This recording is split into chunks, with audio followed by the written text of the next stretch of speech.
Hey there, I'm Mike McArthur, librarian at the Oshkosh Public Library, and welcome to our new series, Librarian Learns.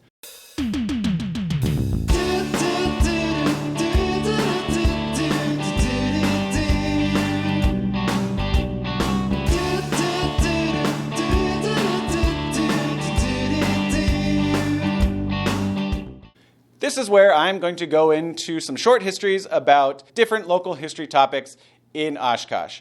Before we dive into our first topic, just a reminder, I'm a librarian. I'm not a historian. These are not PhD dissertations. They're fun, quick looks at different parts of Oshkosh's history that I had questions about. If you see something that I left out, let me know in the comments below. And with that, let's dive into our first topic, Quonset Hut Villages. Quonset huts were designed at the beginning of World War II to be a versatile, easy to transport, easy to assemble building that they could take anywhere in the world. They were designed at the Davisville Naval Construction Battalion Center at Quonset Point, Rhode Island, hence the name Quonset Huts. Hundreds of thousands of these buildings went up all over the world during the war. It really was the archetypal building during the war.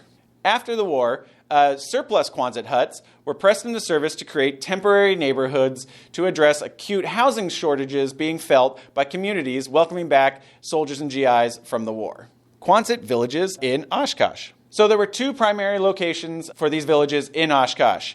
The first one I'm going to talk about is the 20th Street location. Again, this was on between 20th and 19th and McCurdy and Georgia, across the street from what today is Whitman Field. The other was on the west side of what is now Sawyer Street, kind of north of Witzel, across the street from where Lourdes Academy is today. Priority was given to veterans, and especially veterans with families. The first hut started going up in May of 1946, and in October of 1946, Mayor George F. Oakes gave the first 13 residents the keys to their new homes.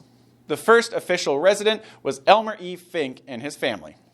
In Oshkosh, a lot of the street names in these Quonset villages honored soldiers killed in action during World War II. One of these streets was named for Ray Nusser, who has the sad distinction of being the first Oshkosh resident killed in the war. He was stationed on the USS Arizona when the Japanese attacked Pearl Harbor, December 7th, 1941. Problems arise at the Quonset villages. So the first residents found these new huts to actually be quite modern, if not a bit small. Issues started to arise almost immediately in these Quonset villages.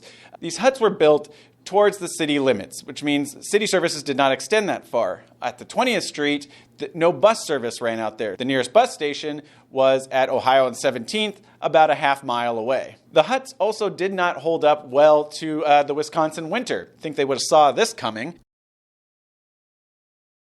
Floors buckled. Poorly sealed windows let in cold and moisture. The stoves that were in there installed turned out to be somewhat of a fire hazard. They were very hard to heat because of limited insulation, and dirt was constantly a problem since very little landscaping had taken place. There also was no city services connecting them, like water and sewer, so they relied on mostly well water and outhouses.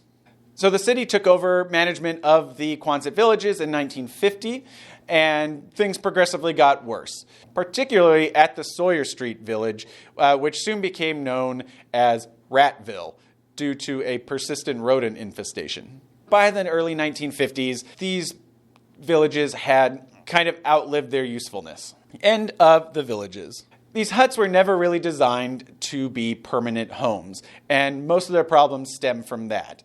They were a stopgap solution for acute housing shortages after the war, and unfortunately, they became somewhat more permanent for some residents in the city. In the early 1950s, the city was looking to expand, and these temporary blocks were in the way. These Quonset villages today really only exist in the memories of the people who grew up in them. Here on the corner of McCurdy and 20th, and right behind me here, right, would have been where the Quonset Hut village was. Right across the street, the Whitman Field. Again, you haven't seen anything Quonset Hut-like here since the mid-50s, but this is where it was, and I always feel it's important to get out, where the history is. Get out where the history is in summertime, not in January. I feel it's less historic in wintertime. So that was cool. I got to learn something.